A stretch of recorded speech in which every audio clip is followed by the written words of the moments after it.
Abra a palavra do Senhor, 1 Reis, capítulo 9, versículo de 4 ao 9. Tema da mensagem de hoje: vivendo em integridade e sinceridade de coração. Amém? Quantos querem viver em integridade e sinceridade de coração? Dê um glória a Deus. Amém. Glória a Deus. Deus te chama para viver uma vida de integridade e de sinceridade de coração. Não de bocas, não de palavras, mas de coração. Amém? Acho que está aqui também, né?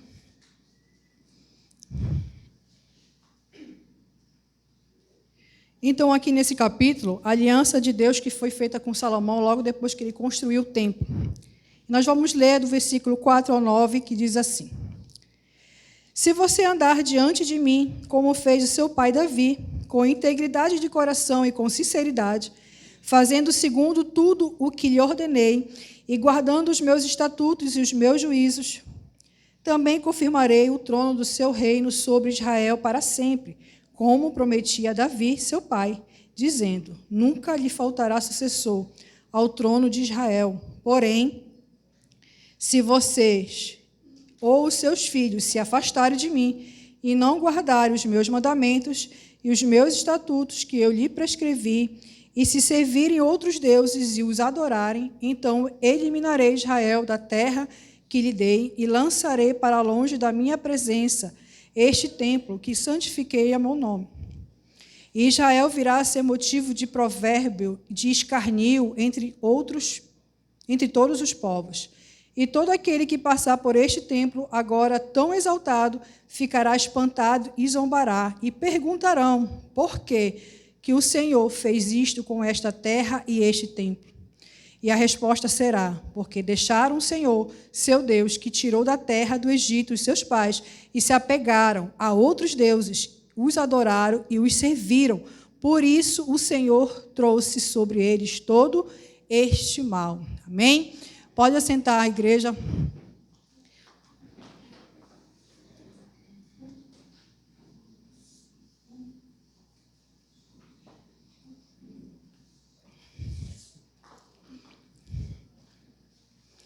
Bom, nesse texto que acabamos de ler, né?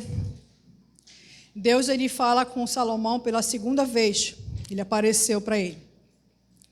Logo após a construção do templo, como eu falei para vocês, confirmando tudo o que ele havia prometido para seu pai Davi. Ele tinha feito aliança, Deus fez aliança com Davi e confirmou novamente para Salomão, dizendo o que nós acabamos de ler: que seu reinado iria ter sempre um sucessor se permanecesse nos seus caminhos e obedecendo às suas leis. E se você for observar lá no capítulo 2, deixa sempre a sua Bíblia aberta, para a gente vai estar lendo vários textos aqui. No capítulo 2, antes de Davi morrer, ele faz essa mesma observação para Salomão, o que Deus falou para ele. Ele diz no 3 e no 4, do capítulo 2, diz assim, o Davi falando para Salomão antes de morrer, quando ele estava passando o reinado para Salomão. Ele disse o seguinte: guarde os preceitos do Senhor, seu Deus, andando nos seus caminhos, guardando os seus estatutos e os seus mandamentos, os seus juízos e os seus testemunhos, como está escrito na lei de Moisés. Assim você será bem-sucedido em tudo o que fizer e por onde quer que você for. E o Senhor confirmará a promessa que me fez, dizendo: se os seus filhos guardarem o seu caminho, andando diante de mim fielmente de todo o seu coração e de toda a sua alma, nunca lhe faltará sucessor no seu trono. Então, queridos, diante dessas informações, Salomão, a gente sabe que foi o terceiro rei, ele foi coroado o terceiro rei. Ele recebeu de Deus o que ele pediu. O que foi que Salomão pediu para Deus? Sabedoria, né? Todos nós sabemos isso. Ele pediu sabedoria. E Deus deu a sabedoria e muito mais do que isso. O governo de Salomão, ele prosperou assim exponencialmente, muito. Ele foi um governo muito próspero, ele teve um crescimento gigantesco. E ele conseguiu ser o homem mais sábio do mundo. Não houve, a palavra de Deus diz que não houve um homem antes dele e nem haveria depois homem mais sábio que ele.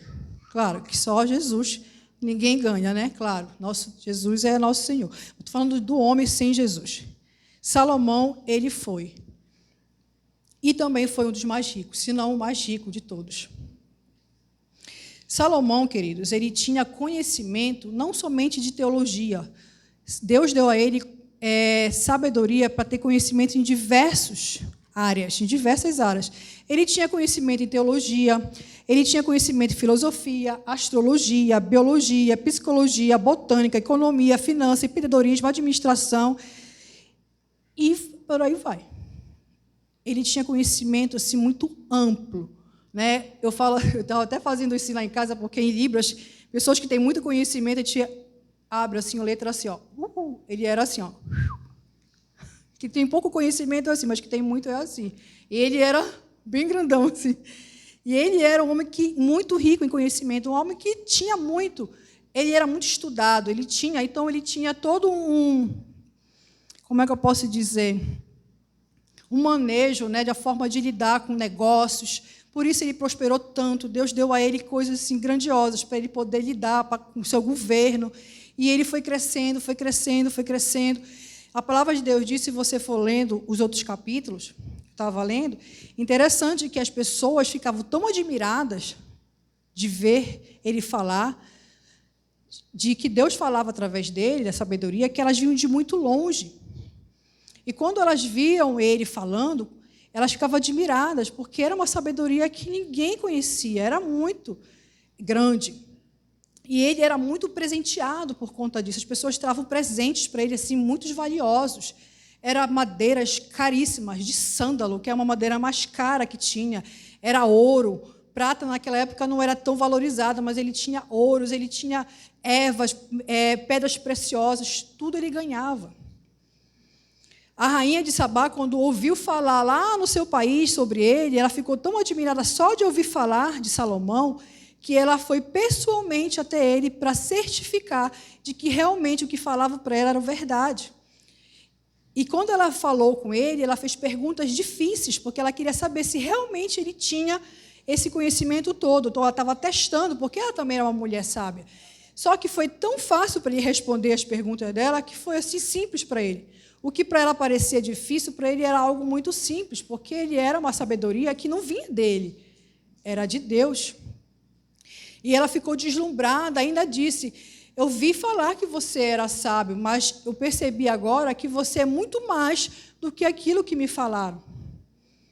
É muito maior do que aquilo que eu podia imaginar. A tua sabedoria ela é muito grande.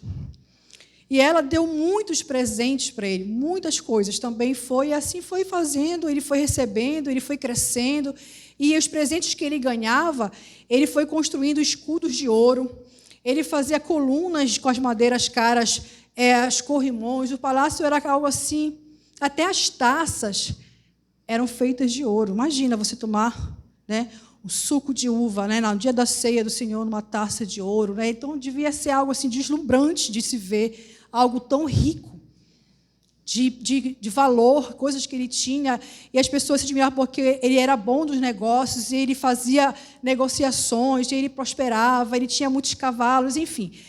Não tem assim como mensurar tantas coisas que aquele homem teve. Mas tem um mais, né? Mas Salomão fez o que era mal aos olhos do Senhor. Salomão começou muito bem. Ele foi filho de Davi, viu tantos milagres, tantas coisas que Deus fez na vida dele, na vida do seu pai, no reino do seu pai. Ele viu muitas coisas. E ele crescia em conhecimento, em sabedoria. Ele era uma pessoa assim, uma referência muito grande. Mas a palavra de Deus diz que ele fez o que era mal aos olhos do Senhor. E no capítulo 11, queria que colocasse aqui. No capítulo 11, a gente vê Deus falando com ele indignado. A partir do versículo 9, a ira de Deus contra Salomão. No versículo 9, eu não vou ler desde o 9, vou ler desde o 11. 11 ele diz o seguinte: por isso o Senhor disse a Salomão, já que você procedeu assim e não guardou a minha aliança, nem os meus estatutos que lhe ordenei, vou tirar o reino de você e dá-lo a um dos seus servos. No entanto, por amor a Davi, seu pai, eu não farei isso enquanto você estiver vivo, mas durante o reinado do seu filho. Todavia, não tirarei o reino todo, darei uma tribo a seu filho, por amor a Davi, meu servo, e por amor a Jerusalém, que escolhi. Imagina o desespero ali daquele homem ouvindo isso de Deus. Mas a gente não vê aqui nesse texto, se você for ler tudo, a gente não vê em nenhum momento Salomão esboçando arrependimento. E a história foi continuando. Eu vou ter que contextualizar um pouquinho para a gente poder entender até onde eu quero chegar nessa história. Então, ele tentou até matar as pessoas que se levantaram contra ele. E um deles era Jeroboão. Era um servo também. E para ele não ser morto por Salomão, ele teve que fugir. E lá ele ficou até Salomão morrer. Aí veio o reinado do seu filho, Roboão. E foi quando tudo que Deus falou para ele se cumpriu. O povo de Israel foi dividido e se rebelaram. As 10 tribos por um lado. E ficou com Judá, o filho dele, Roboão. E Benjamim, que tinha também, que era uma tribo pequena, foi absorvida por Judá. Então ficou a tribo de Judá. O povo foi até Roboão. Roboão? Peraí que os nomes são parecidos. Roboão é o filho dele. Roboão, para dizer para ele que se ele podia aliviar o povo da carga que o pai dele tinha colocado, dos tributos, dos impostos, que eram muito, eles estavam pedindo para ele que ele pudesse aliviar, outras coisas mais. Roboão foi falar com seus conselheiros. E os seus conselheiros pediram para ele aliviá-los. Mas Roboão não gostou da ideia. Aí o que ele fez? Foi atrás dos amiguinhos dele, que cresceu junto com ele, para saber o que os amiguinhos dele falariam para ele. E os amiguinhos dele, pessoas coração tão doce, falaram para ele que ele tinha que ser pior do que o pai dele tinha feito. Ou seja, o filho dele desprezou os conselhos de pessoas mais sábias para ouvir o conselho dos seus amiguinhos, queridos do coração, e ele piorou a situação para o povo. Aí aconteceu a questão da divisão. Aí, uma vez que foi dividido, quem assumiu o reinado foi Jeroboão, dessas 10 tribos de Israel. Até aí todo mundo me entendeu? Amém? Estão me acompanhando? Jeroboão assumiu e, por medo de perder o reinado, porque ele imaginou assim, eles vão ter um momento que eles vão se encontrar, um povo da tribo de Judá, e os líderes de lá vão querer fazer a cabeça deles para poder buscar um outro líder e vão querer me matar. Então, para que isso não aconteça, para eu não perder o reinado, eu vou fazer 2 bezerros de ouro para o povo adorar aqui mesmo, para que não haja necessidade deles irem se encontrar com o povo da tribo de Judá. Perfeito? Até aí? Aí foi seguindo a história. Criou-se um bezerro de ouro, direcionou todo o povo de Israel, tanto que prova que o povo de Israel é rebelde até os dias de hoje, vocês sabem disso, né? E o que aconteceu? Jeroboão estava ali fazendo um momento de sacrifício aos seus bezerros com todo o povo de Israel, Deus levantou um homem, um profeta, para falar com ele, para confrontar Jeroboão, dizendo que ele tinha que Deus ia destruir aquele altar que ele fez, porque não foi para isso que ele chamou ele, né? Porque Jeroboão foi um profeta que falou para ele que ele ia assumir o reinado no lugar de Salomão. Então foi permissão de Deus. Deus levantou ele. Mas ele fez também tudo errado. Preferiu os bezerros para o povo, com medo de perder o seu poder. E o homem foi lá e falou: Jeroboão, você tem que ser destruído isso aqui. Deus falou, mandou vir aqui. E falou que vai destruir, vai cair. Falou tudo o que ia acontecer para ele. Deus vai destruir, vai cair as cinzas, não sei o quê, tarará, água, não sei o que mais. Jeroboão, com raiva, irado, estendeu a mão para os seus soldados para matar o profeta de Deus. Quando ele estica a sua mãozinha, ele ficou paralisado. Deus paralisou a mão dele. Porque, na verdade, ele estava falando contra um homem de Deus. E Deus, claro que não permitiu. Paralisou sua mão. E tudo que ele falou para Jeroboão aconteceu. Foi destruído o altar, tarará, tarará, e o Jeroboão viu tudo com o povo de Israel. E Jeroboão, vendo aquilo, falou para o profeta lá: diz para o teu Deus ajeitar minha mão aqui de volta, que eu não estou conseguindo paralisar. Ora para ele, para que ele coloque no lugar meu braço, para poder movimentar. O homem orou a Deus, no mesmo instante, Deus ajeitou o bracinho dele de volta, e ali ele viu, rapidinho, as 3 ações rápidas do poder de Deus. Ou seja, ele viu o milagre de Deus acontecer ali, sim ou não? Ele viu o milagre de Deus. Aí eu fiquei me perguntando, esse homem, ele viu os milagres e, mesmo assim, ele continuou adorando aos mesmos bezerros.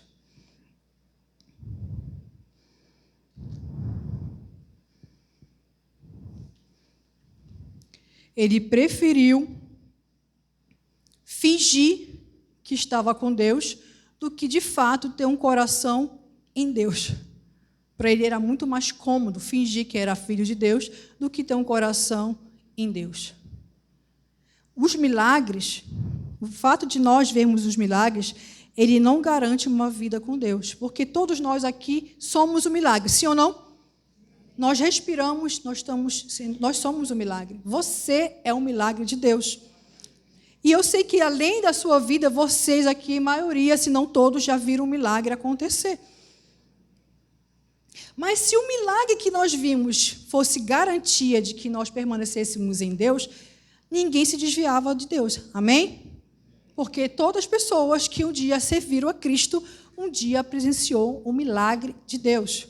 Então, eu aprendi que milagre, eu presenciar milagre, independente de qual seja, não me garante uma vida com Deus. Não garante que eu permaneça em Deus.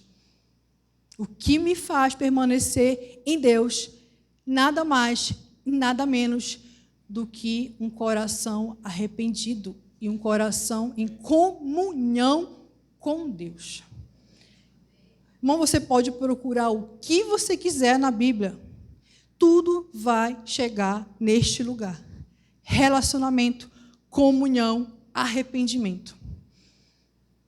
Não vai ter outra coisa. A Bíblia de Gênesis e Apocalipse é dessa maneira. E Jeroboão continuou, é corajoso ele, né? Corajoso, ficou brigando com Deus. Eu vou continuar sendo um homem insensível. Ele permaneceu insensível. Irmãos, nós estamos estudando aqui, vou abrir só um parênteses que te vai ler lá. Deixa eu ver se eu anotei aqui. Efésios 4:19. Coloca aí, Fábio.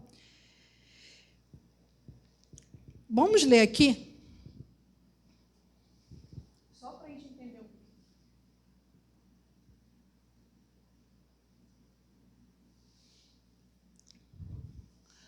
Os quais, tendo se tornado insensíveis, se entregaram à dissolução para, com avidez, cometerem toda sorte de impureza. Aqui, mas não foi assim que aprendeste a Cristo. Tá? Esse parte. Só que aí tem outra está em outra versão, né? Na outra versão, ele fala que ficou insensíveis. Ele está falando aqui, apóstolo Paulo, em Efésios, para que o povo não ficasse que nem os gentios, cometendo toda sorte de impureza, pecado de toda natureza, toda natureza. Não fiquem insensíveis que nem eles. O que é uma pessoa insensível, amados? É uma pessoa com coração endurecido à palavra de Deus. Quantas pessoas nós conhecemos que ouvem a palavra de Deus? Ouve, mas não toma uma atitude, uma mudança, um posicionamento. Ela continua a mesma coisa. Eu já ouvi e acabou. Coração endurecido. É uma pessoa insensível a Deus. Foi o que aconteceu com Jeroboão. E Jeroboão, ele foi pior, diz a palavra, do que Saul. Vocês conhecem a história de Saul? Ele foi pior do que o filho de Salomão, o Roboão. E diz que ele foi pior do que todos. Ele levou o povo de Israel todos a cometerem todo tipo de pecado que você pode imaginar. O povo inteiro. As piores coisas, tenta imaginar as piores coisas que você pode ver que o ser humano é capaz de fazer, que nós, seres humanos, somos capazes de fazer coisas terríveis. E ele foi o líder de todo esse povo. Chegou um momento que o filho dele adoeceu, e aí mandou a esposa dele ir lá com o profeta, o mesmo profeta que falou com ele que ele ia assumir o reinado. A mulher dele foi lá, e o profeta disse para ela, olha, diga para o seu marido que o seu filho vai morrer, e todos os homens da descendência vão morrer lá do povo de Israel. Por conta do quê? Pecado. E sabe qual foi a atitude que ele tomou? Nenhuma. Todas as crianças morreram. Maldade de Deus? Não. Maldade do pecado humano. Irmãos, esses dias nós vimos pessoas matarem crianças nas escolas, ataques. E tem pessoas perguntando, por que Deus deixa isso acontecer? Irmãos, o pecado, ele é devastador. É devastador. As pessoas estão tão preocupadas com a pandemia, com a Covid. Porque agora é a doença tal.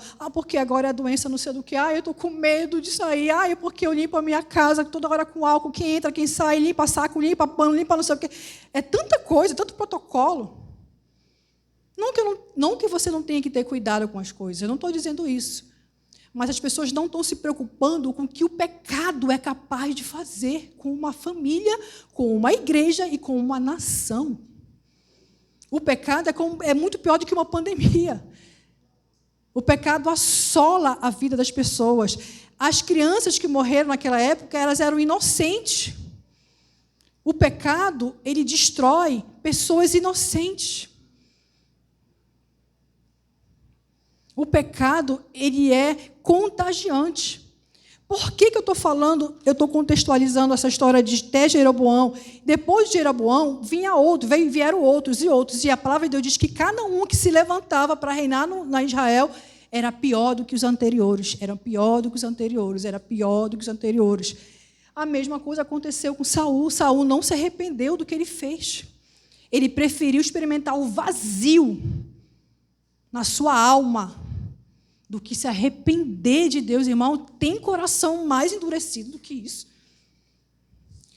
É muito difícil, eu sei que aqui muitos têm problemas com famílias que não querem que você aceite Jesus, não querem que você caminhe com Cristo. A tua família fica te dizendo, agora tu é crente, porque agora tu vive na igreja, porque não sei o quê. É muita ladainha. Porque tem tanta coisa, vai viver a tua vida, vai viver não sei o quê. E você, se não se determinar, você vai na onda do que estão lhe falando. E isso já é ruim, você lidar com isso. Com a perseguição da família, a perseguição dos colegas da escola, dos colegas da faculdade, enfim, do trabalho. Mas, irmãos, não tem coisa mais terrível do que você estar sem Deus na sua vida. Isso é a pior coisa que um ser humano pode experimentar. A pior coisa.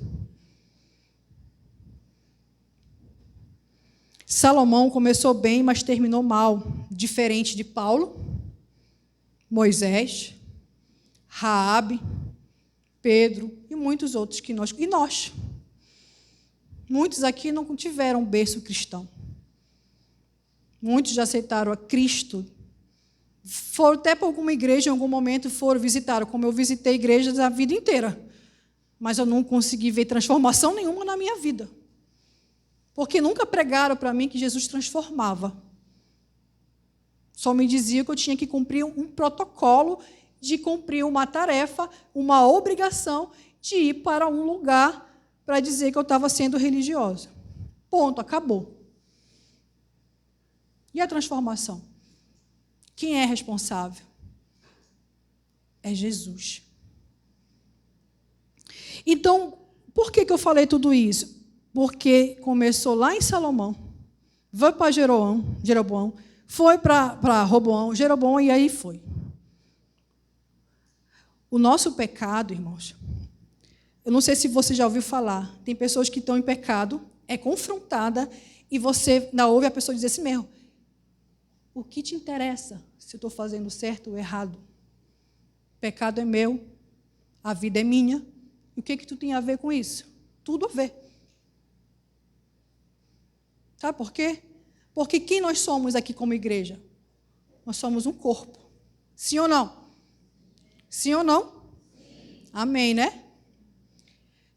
Se nós somos um corpo, um dedo é quebrado, vai ficar deficiente o corpo, não vai não? Por isso você tem que ser confrontado. E o problema não é seu, o problema é nosso. Porque nós somos o corpo, nós somos o povo eleito de Deus. Então, o seu pecado não prejudica só você. Prejudica você, a sua família, o seu ministério, a igreja como um todo, a comunidade, e vai embora. O pecado, ele devasta. Porque o diabo não brinca de ser diabo. A gente pode até brincar de ser crente, de ser discípulo. Mas o diabo não brinca de ser destruidor. Ele veio para destruir. E o que ele mais quer destruir? Família. Porque família é projeto de Deus. De Deus. E tudo que Deus criou, o diabo quer destruir. E as pessoas estão adormecidas. E quem está adormecido não é o povo lá fora, às vezes somos nós mesmos. Irmãos, eu estou falando aqui para vocês, ninguém em particular. Tá? Não me interprete mal. Mas a palavra tem que ser pregada. E eu estou falando essa palavra para nós mesmos, é para você e para mim, que está aqui. Não é para o seu homem, devia fulano estar aqui para ouvir. Não, é você que tem que ouvir. É para você a palavra de Deus e para mim. Porque eu estou falando aqui nada mais, nada menos que homens que foram ungidos por Deus, mas que se corromperam. Salomão se corrompeu completamente. Não foi um pouquinho, ele não se afastou um pouquinho de Deus. Foi completamente. E se Salomão, o homem mais sábio do mundo, se corrompeu, que de lá nós, que não chegamos nem aos pés da sabedoria que Deus deu para ele. Agora, Deus pode nos dar sabedoria? Sim. Quem pede, Deus dá. A palavra de Deus fala. Salomão, ele foi longe, ele fez negociações, as pessoas ficavam admiradas. O conhecimento foi tão grande, que eu acho que isso entrou no coração dele, a vaidade, o orgulho, a soberba de que eu sou bom, eu sou o cara, eu sou isso, eu sou aquilo. Assim somos nós. O pastor pregou semana passada sobre Paulo. Paulo, ele começou tudo errado. Mas no partir do momento que ele teve encontro com Deus, sabe o que ele disse? Tudo que eu conheci, tudo que eu aprendi, não é nada diante da sabedoria de Deus. Foi uma ressurreição na alma. A nossa alma tem que ressurgir, porque nós somos mortos sem Cristo. E quando nós aceitamos a Cristo, nós somos avivados pelo poder do Espírito Santo de Deus. É o Senhor que faz isso na nossa vida. Não vem de nós. Amados, nós podemos estudar o que quiser. Você pode estudar o que você quiser. Você pode se formar, pode ser PhD, pode ser doutorado. E isso é muito bom para a sua profissão, para os seus negócios. Perfeito. Mas onde é que está o erro nisso? É você não reconhecer e eu não reconhecer de que tudo que eu sei, de tudo que eu sou capaz de fazer, vem do Senhor. Tudo que Deus nos capacita para fazer é para a glória dEle. E se você tem dom, que eu sei que todos têm dons aqui, você tem usado os seus dons para o reino de Deus? Ou você tem usado os seus dons somente para o seu trabalho, porque eles te remuneram? A tua motivação é o teu dinheiro. A igreja não me banca, a igreja não me dá salário, a igreja não sei o quê, a igreja nananã, a igreja babá, é tanto nhenhenhen. Mas no seu trabalho você faz tudo. Vou falar aqui, tem muitas pessoas, aqui tem até a minha irmã que está ali nos visitando, trabalhou no meio corporativo. Eu trabalhei muito tempo no meio corporativo, eu creio que muitos trabalham ou trabalharam. Quando eu comecei a trabalhar, bem na minha adolescência, eu tive excelentes gestores. Uns foram muito ruins, mas uns foram uma bênção de Deus.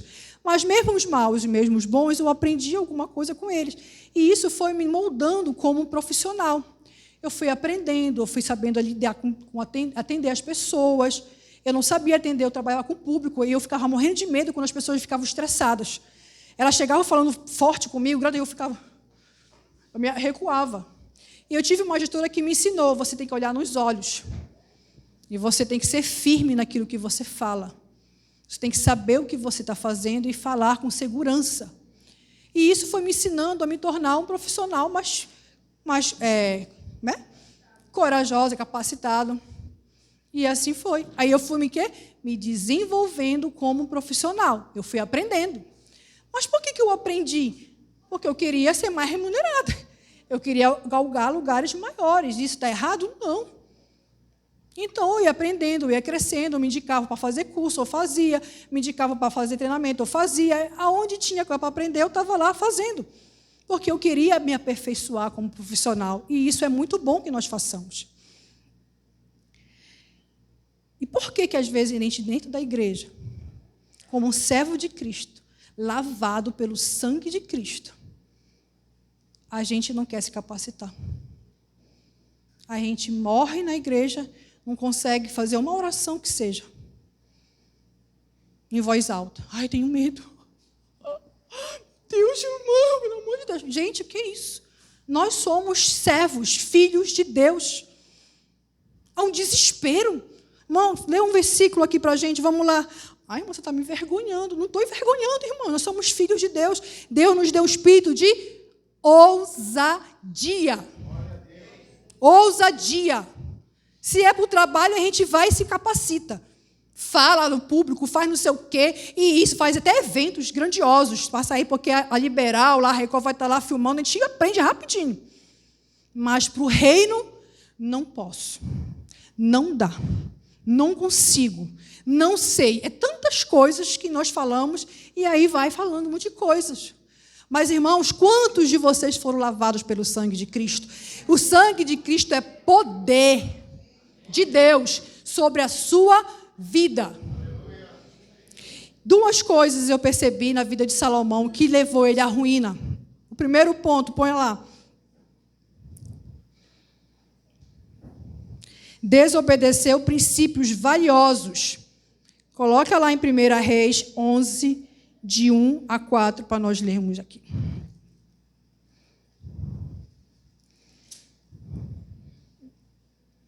Olha o que diz lá.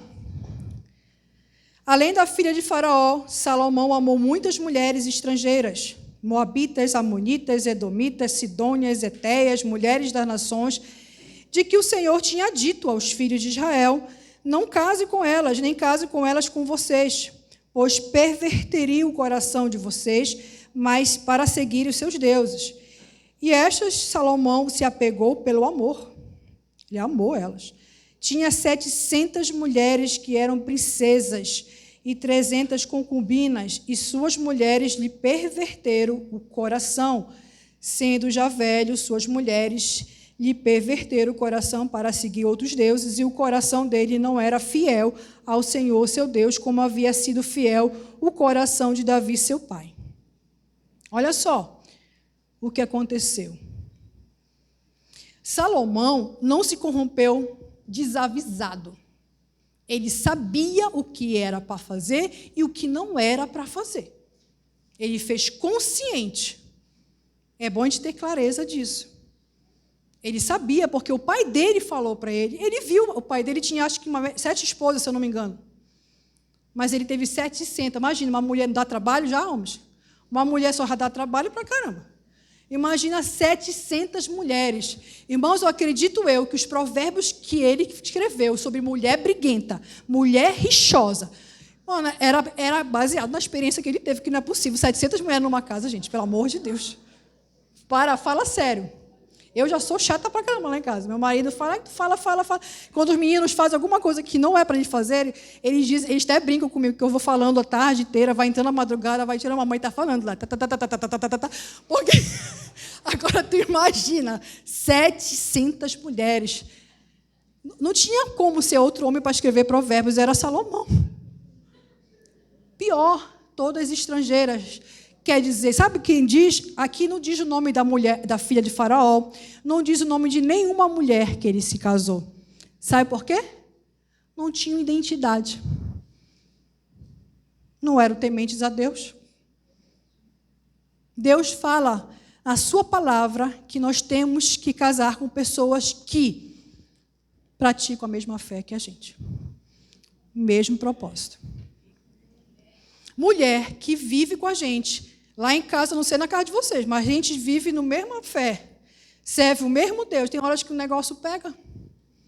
Estica lá, estica aqui, vai para lá, vai para cá. Ah, não gosto mais de ti, também não gosto. Fica para lá, fico para cá, dorme para lá, não gosta de mim. Ainda tem a caso de não encostar. Não encosta. Agora, tu imagina isso vivendo no mesmo propósito. Todos nós temos conflitos. Ainda que você tenha esperado, eu vou esperar em Deus, mesmo assim vai ter conflito. Porque são pessoas diferentes. Agora, tu imagine o conflito de pessoas que não têm a mesma fé que você, irmãos. É problema que você está procurando para a sua vida. Você está indo caminhando para a morte. Sabe por quê? Tem coisas que nós fazemos que parece, a primeiro momento, não somente em relacionamento com mulheres ou com homens que não são da mesma fé, que muitas coisas que nós fazemos parecem ser uma coisa assim, inofensiva, sim ou não? Uma coisa boba, não vai trazer problema nenhum. Por que não, né? Por que não fazer? Aquela filha de Faraó e muitas mulheres que Salomão casou, era bom, naquela época, era comum casar com mulheres de outros povos, de outras nações, porque era bom para fazer o quê? Aliança, parceria, questão política. Era bom para os negócios. Então, por que não casar, né? Já que ia enriquecer o reino dele, o povo dele, parecia ser algo ruim? Não. Afinal de contas, ia trazer recursos, porque era tipo um negócio. Eram mulheres ricas, mulheres belíssimas. Não era qualquer mulher, eram mulheres belíssimas. Se você for ler em Eclesiastes, ele mesmo fala, irmãos, Eclesiastes é para nós lermos com muito cuidado. Ele fala que ele fez tudo o que lhe teve vontade. Ele fala, Salomão fala, leia lá, não é eu estou inventando. Ele diz que ele fez tudo o que deu prazer para ele, ele fez tudo que tu imagina que deu prazer para ele, ele fez. Ele fez até um coral específico só para ele, está na diversão dele. Ele fez muitas coisas, ele fez tudo. O que deu prazer, ele fez. Eu estou com vontade de fazer, eu vou fazer, ele fez. Ele não mediu esforços. Mas sabe o que ele teve como recompensa? Vazio. Completo na sua alma. Na sua alma. As mulheres dele corromperam ele. Deus falou o que ia acontecer.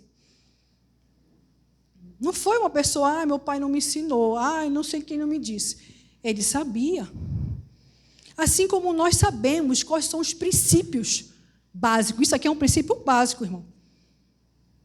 Casar com uma pessoa, se relacionar com uma pessoa da mesma fé. Ele disse, eu casei, ele ainda diz assim, numa outra versão da Bíblia que eu li, uma linguagem nova, né? Ele diz assim, eu casei com as mulheres mais lindas, o desejo de todos os homens queriam, eu fiz tudo. Eu sou o cara. Mas logo depois ele experimentou, ele falou, o mesmo lugar do insensato, do sábio, é do insensato. É como se eu fosse feito, a mesma coisa, ele foi tolo. ele desprezou a direção, o ensinamento que seu pai tinha alertado. E Deus também lhe alertou. Se você ler Provérbios 16, 25, coloca aí Provérbios 16, 25, só para confirmar o que eu acabei de falar, que diz: há caminho que parece direito ao homem, mas afinal são caminhos de morte.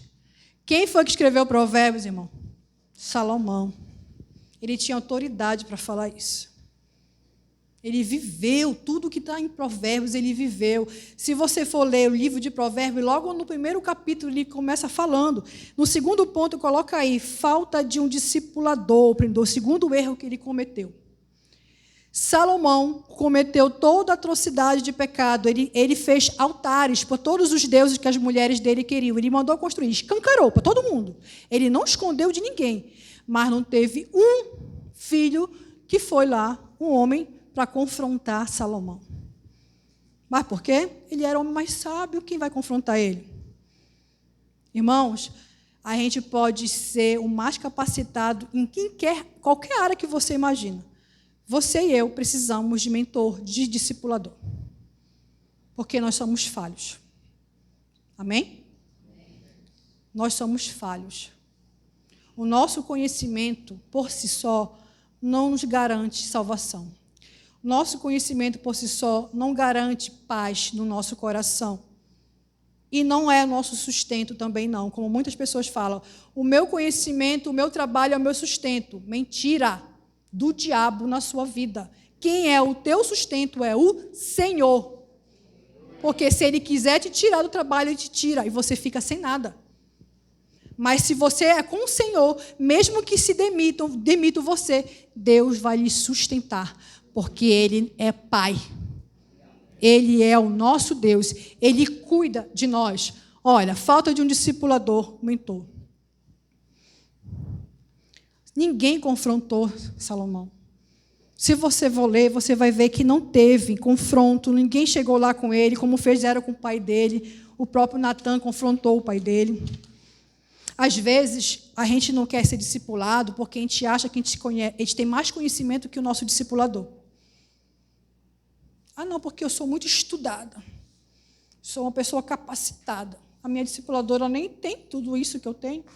O que ela vai falar eu até sei, não preciso que ela me fale, eu já sei. Orgulho, soberba do ser humano. Nós somos muito tendenciosos a ser orgulhosos e arrogantes. Quando você despreza o discipulado, você não está desprezando o seu discipulador, você está desprezando os ensinamentos que Deus quer dar para a sua vida. E às vezes a gente caminha para o caminho da morte e depois fica, por que Deus é assim? Você desprezou os ensinos que o Senhor quer dar para você. Salomão desprezou o que o pai dele falou para ele e desprezou o que Deus falou para ele. Por isso, irmãos, que Provérbios ele fala coisas que são ensinamentos grandiosos para nós que somos filhos. Para você que é pai, para você que é mãe, para você que é mulher, para você que é homem, para todo mundo, porque Salomão teve experiência com tudo que foi de ruim também. O que ele diz lá no provérbio, no primeiro capítulo? O princípio da sabedoria é, sabe o quê? Temor do Senhor. E ele diz em vários capítulos, no capítulo 4, no primeiro capítulo, no capítulo 13, vários. Eu não vou ler aqui por causa do tempo. Ele disse o seguinte: filho, ouve a instrução dos seus pais, da sua mãe. E ainda diz assim, tem uma versão que fala assim mesmo, fique atento aos ensinamentos, porque ele não ficou atento aos ensinamentos. Os pais muitas vezes falam com a gente, entra por aqui e sai por aqui. Aí fica blá, blá, blá, blá, mamãe fala muito, papai fala demais, porque isso, porque aquilo, porque aquilo, porque aquilo outro. Mas tem que falar. Tem que falar. E nós precisamos ouvir o que Deus quer falar com você, que é o seu pai. Deus está falando com você, não sou eu. Porque por mim mesmo eu nem pregaria essa palavra, irmãos. Porque ela não dá ibope. Ela não dá ibope. Mas traz ensinamento, se você quiser obedecer a Deus. Como foi ministrado aqui por o pastor Henrique, olha, profetizei já, que nós estamos sedentos, né? Nós queremos mais de ti. Se você quiser mais de Deus, você vai ficar atento ao que o Senhor está falando com você hoje. Hoje, agora. Deus quer te transformar agora. Não é para amanhã, nem para daqui passou. É hoje. A palavra é para hoje. Olha só, para finalizar o terceiro ponto. O terceiro ponto é justamente o que tem relacionado ao nosso tema. Vivo como Davi, com integridade e sinceridade de coração. O que é sinceridade de coração, queridos? Transparência. Davi cometeu vários erros, assim como nós cometemos vários erros. Mas sabe qual é a diferença? Viu que Deus falou para Salomão? Meu filho Davi, eu fiz aliança com ele, eu só não destruo o teu reino por causa da aliança que eu fiz com o meu filho Davi, porque ele vivia integridade e sinceridade de coração. Olha a moral de Davi com Deus. Mas por que ele tinha? Sabe por quê? Davi, ele se arrependia do que ele fazia. E outra, ele não ficava se justificando quando ele errava. Ah, eu sou assim porque meus pais me desprezaram. Ah, eu sou assim porque a mamãe não ligava para mim. Ah, porque eu sou assim porque a mulher que tu me deu ela não é legal. Ah, porque meus filhos... Não dava justificativas tolas. Ele dizia, eu errei, Senhor, misericórdia da minha vida. Eu sou um pobre pecador, miserável, tem misericórdia de mim. Esse é o diferencial que eu e você precisamos ter como pessoa. Deus não procura pessoas que não cometem erros, pessoas perfeitas, porque não existe. Mas pessoas sinceras, eu errei, estou aqui, eu quero ser diferente. A partir de agora, eu quero ser como o rei Davi foi. Por isso que Davi, ele foi até o fim, ele errou, cometeu erro, mas ele não largava o Senhor, porque ele tinha temor a Deus. O temor ao Senhor fazia toda a diferença na vida de Davi. E isso que tem que fazer diferença na minha vida, na sua vida. Não é o nosso conhecimento humano, porque não é nada. Irmão, não é nada. O pastor fala isso, desde que eu entrei aqui, o pastor fala isso, quase todas as pregações dele. E é verdade. Quanto mais você lê a Bíblia, mais você tem entendimento de que você e eu não somos nada sem Deus. Rápido, irmãos, rapidamente nós nos corrompemos. Rapidamente. Nós caímos no erro do pecado. E as pessoas falando, e como é que eu vou viver assim, como Davi? Abre lá em Gálatas 5, 24 e 25, nós vamos ler. Por favor.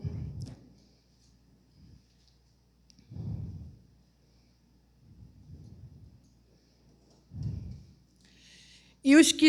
Olha, antes disso aqui, a gente já sabe que são as obras da carne e as obras do Espírito, que todo mundo sabe, né? Amor, tarará, tarará. Aí depois ele fala assim, e os que são de Cristo, tem uma versão que diz, e os que pertencem a Cristo, crucificaram a carne com as suas paixões e concupiscência. Se vivemos no Espírito, andemos também no Espírito. Amém?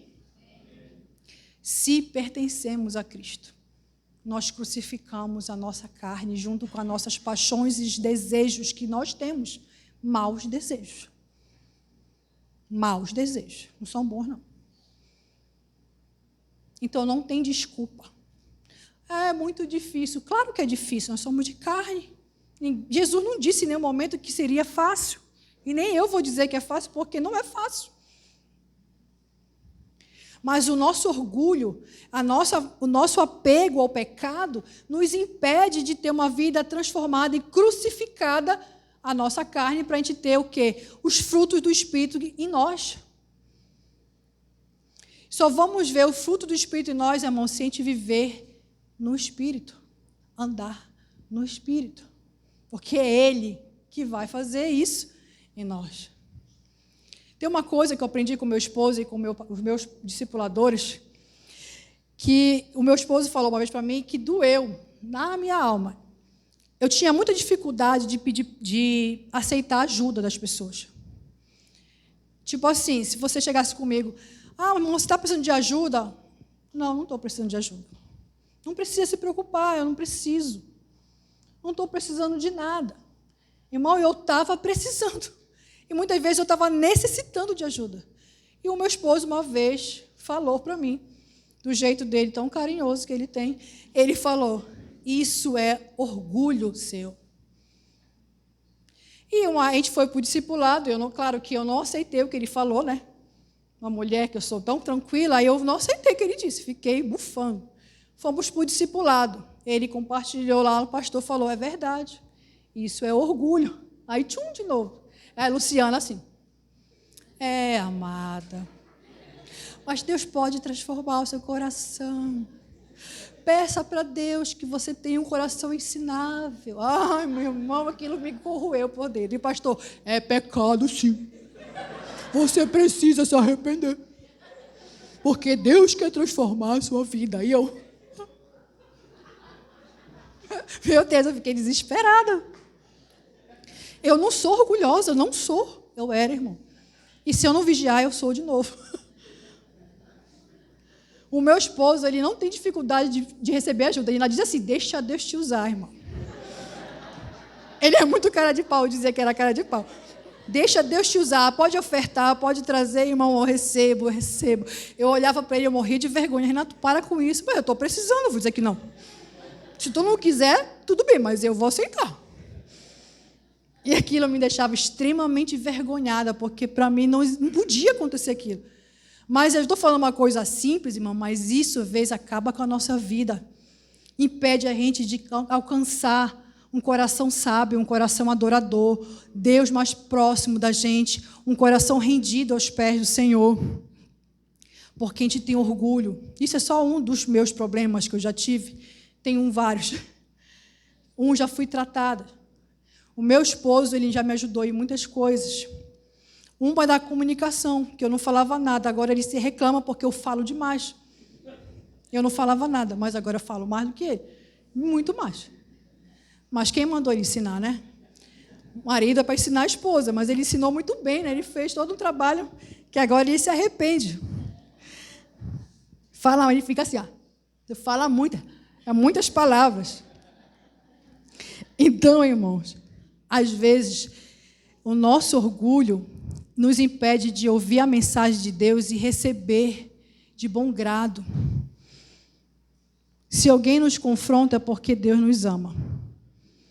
Porque quando Saul foi confrontado pelo profeta Samuel, ele não recebeu a repreensão. Ele quis dizer assim, o que eu fiz não foi nada demais, eu quis pegar aquelas coisas para oferecer aquele sacrifício para Deus. O povo queria fazer uma oferta para Deus.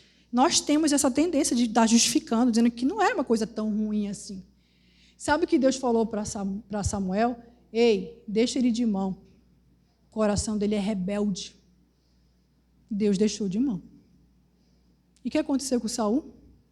Uma pessoa perturbada na sua alma. Vazio. Irmão, não deixe isso acontecer com você. Não deixa isso acontecer. Se você está em pecado, se arrependa. Declare, realmente, eu pequei, estou errando, eu quero ajuda. Porque se você diz que você não precisa de ajuda, que você não precisa de um discipulador, você está sendo orgulhoso e desprezando o ensinamento de Deus. Desculpa, mas é verdade. É verdade. Não é pelo seu discipulador, é pelo Cristo, por Deus. Porque todo tempo a gente precisa ser transformado em alguma coisa. A irmã Eliana postou esses dias no grupo das mulheres que em todo tempo a gente precisa ser curado em alguma área da nossa vida, e é verdade. Quem diz que não precisa mais ser curado em nada, está se enganando. É uma estratégia do diabo, amados, para te fazer ir para o caminho de morte, como o próprio Salomão falou. Se arrependa, tenha humildade no seu coração, de reconhecer, olha, eu realmente, eu estou falhando. Eu não me envolvo, eu não dou meus talentos para o reino, só serve para o meu trabalho, porque ele me remunera. Mas para a igreja não tenho tempo. Não posso, não dá, não quero. Tem uns que ainda dão uma desculpa mais elaborada, outros não, dizem, vai escorregando para um lado para o outro, né? Mas, irmãos, Deus te chamou para uma grande obra. Irmãos, é um privilégio servir ao Senhor. Porque Deus te usa e Deus só vai te usar daquilo que Ele vai te tratar primeiro. Porque passamos provações. Algumas provações que nós passamos é para Deus tratar o nosso caráter. Mas outras provações que nós passamos é porque Deus quer mostrar que a gente está errado, que a gente está em pecado e a gente está teimando, como o povo do Egito passou 400 anos rodando e não se arrependiu. Enquanto não se arrependiu, não saiu do lugar. Se você está passando por uma luta, uma provação que está eternizando mais de sei quantos anos, mesmo coisa, para e pensa, será que isso é uma provação para testar minha fé ou é uma provação para que Deus queira me ensinar para eu me arrepender do meu pecado e eu estou sendo resistente com o Senhor? Porque nem toda provação é por causa de testar sua fé, irmão. É porque a gente está em pecado mesmo. E Deus está ensinando para você, querendo te ensinar, querendo habitualmente, mas você está se tornando insensível à palavra de Deus. E a pior coisa que um ser humano pode experimentar é o vazio. E hoje as pessoas estão vivendo muito essa questão da ansiedade. A ansiedade nada mais é do que o excesso do passado, dos traumas que você acha que é tão grande que Deus não pode te curar, ou então você está com excesso de futuro. Eu tenho que fazer tantas coisas e você não consegue viver o hoje. Você só vive o hoje se você tratar o passado, liberar perdão, e seja lá o que for que tem que ser feito, perdoar, para viver o presente, porque o presente naturalmente vai construir o teu futuro. Você não precisa se preocupar com o que vai acontecer daqui a 2, 3 anos, você só tem que viver o hoje. Por que Jesus, a palavra de Deus, fala de ansiedade? Porque Ele sabe que te é assim, preocupado demais com as coisas. Meu filho vai estudar onde? Eu vou viver aonde? Tanta doença. Não sei o quê. O Senhor fala, por que te preocupas? As flores do campo, os sapatos, todas as roupas, eu posso dar. Estou falando a minha palavra, estou usando as minhas palavras, não é está escrito exatamente. Nós temos que viver o hoje. O que eu posso fazer hoje para o reino? O que eu posso fazer hoje para Deus? Para se envolver na obra, como é que eu posso ser bênção na vida das pessoas, no meu trabalho, na minha família, na minha vizinhança, no grupo familiar. Eu tenho que ser bênção, você tem que ser bênção do Senhor. Deus vai te capacitar, sempre capacitar. Mas não devemos esquecer de que tudo que temos, que somos, vem do Senhor. Então, queridos, você que já serve a Cristo há um tempo, para pensar. Senhor, abra o meu entendimento. Se há uma cegueira espiritual que está querendo me dominar, deixar meu coração insensível, Senhor, me mostra. Para que eu possa me arrepender, eu quero me arrepender. Mas isso só vai acontecer se você quiser. Não porque eu estou falando. Porque o Espírito fala com você todo o tempo. Me mostra, eu não quero ser soberba, eu não quero experimentar o vazio que o Salomão experimentou e muitos outros. Às vezes a pessoa é tão inteligente, tão intelectual, que nem cuida da mulher nem dos filhos, porque o conhecimento dele é tão grande, meu Deus, que a minha mulher não é capaz de estar junto comigo, não é nem merecedora de estar do meu lado. Ou então a mulher faz isso com o homem. Mentira.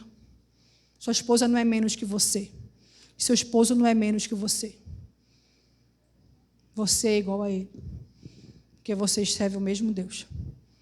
E se você que ainda não aceitou Jesus, vou te falar uma coisa de todo o meu coração. É importante que você declare que você quer servir a Cristo. Sabe por quê?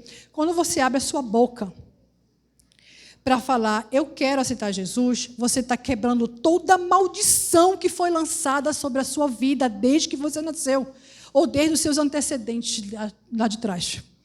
Toda a maldição é quebrada. O diabo é envergonhado. E aí você passa a ser uma nova criatura, uma nova vida você vai ter. Não se acostume a ser visitante de igreja, irmãos. Visitante de igreja não anda com Deus, de fato. Você visita uma igreja aqui, visita uma igreja ali, visita uma igreja lá, e você não tem relacionamento com Deus. Sem relacionamento com Deus, você não vai longe. Isso é uma estratégia do diabo para você ficar, fique só visitando, já é o suficiente, você está ouvindo a palavra, que importa. Isso é estratégia do diabo para levar você para a morte eterna. Mas o Senhor te chama hoje. Ele quer te dar uma nova vida. Uma vida em abundância. uma vida que vai te levar para a eternidade, irmão. Tu sabes o que é isso? Irmãos, eu oro, Senhor, quebra todo o sentimento de soberba, de orgulho, de qualquer sentimento que não vem de Ti, Senhor, dos nossos corações. Porque nós não somos nada. Nós necessitamos da misericórdia do Senhor, irmãos. Necessitamos. Nós não precisamos, nós necessitamos. O meu relacionamento com meu esposo, já falei outras vezes aqui, era um relacionamento falido. 99% de chances de dar errado. Não éramos para nós estarmos casados, mesmo com filho. Se alguém não sabia, saiba agora. Mas a gente teve que abrir mão da nossa vontade humana em prol de um propósito maior, que é servir a Cristo. E uma vez que eu me sujeito a Cristo, eu passo a amar em vez de odiar. O meu cônjuge, os meus filhos, a minha família. E assim nós temos vivido todo o tempo. Pensa que é fácil? Não é fácil. Mas eu aprendi a amar meu esposo, ele aprendeu a me amar. Mas nós tivemos muitas guerras para vencer. E se nós não tivéssemos disposição em Deus de vencer, nós já estaríamos no 3º ou 4º casamento, talvez, ou até morrido. Porque o diabo quer isso. Viu o que o Salomão falou em Eclesiastes? Leia Eclesiastes, irmão, nessa semana, para você compartilhar no grupo. Leia Provérbios, leia essa palavra que foi ministrada. Irmão, busque conhecimento da palavra, porque ele disse, eu experimentei tudo o que eu tive prazer, eu fiz, mas ele sentiu o vazio. Então você tem vontade de fazer muita coisa, mas não é pela vontade que nós vivemos, é pelo que cremos, é pela fé. Eu creio que meu esposo será transformado, ele crê que eu serei transformada, e o Senhor já nos transformou em muitas áreas, mas claro que precisa ser transformado continuamente. E nada pode nos abalar, nada pode nos separar do amor de Cristo se eu tiver fé naquele que me criou, que me libertou de todo o pecado. E ninguém tem autoridade mais para dizer que eu sou pecadora. Então, irmãos, Salomão começou bem e terminou mal. Paulo começou mal, mas terminou bem. Cumpriu o seu propósito. Então, não importa o que você viveu até o dia de hoje, se você fez tudo errado, mas hoje você pode começar uma nova vida. Porque Deus perdoa qualquer pecado. Muitas vezes a gente fica prisionário de aceitar Jesus, porque a gente acha que a gente pecou tanto que não é capaz eu não sou digna. Ninguém é digno. Mas não importa o pecado que cometemos, Deus perdoa. E Ele te dá uma nova vida de graça, de sabedoria, de amor, em nome de Jesus. Coloque-se de pé nessa noite, irmãos, em nome de Jesus. Que essa palavra ela fique no seu coração. Que você fique ruminando a palavra do Senhor na sua vida, nessa semana.